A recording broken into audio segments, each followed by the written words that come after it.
कबीरदास का पालन पोषण एक जुलाहा परिवार में हुआ था और वे रुई काट कर, रुई धुनकर अपनी रोजी रोटी चलाया करते थे। एक बार कबीरदास अपने घर पर रुई पींज रहे थे और पास के कक्ष में ही रुई का ढेर लगा हुआ था। तभी एक व्यक्ति हांफता हुआ कबीरदास के पास आया और कहा कि आप महाराज मेरी प्राण रक्षा कीजिए, मुझे बचा लीजिए।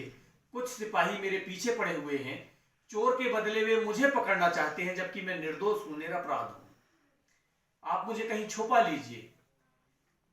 कबीरदास ने उस व्यक्ति को संकेत कर कहा कि तुम इस रुई के ढेर में छुप जाओ, और वह व्यक्ति रुई के ढेर में छुप गया।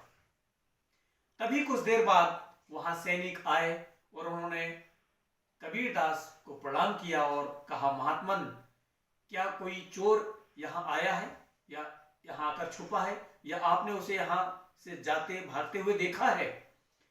कबीरदास ने कहा, हां, वह व्यक्ति यहीं इस कक्ष में रुई के ढेर में छुपा हुआ है।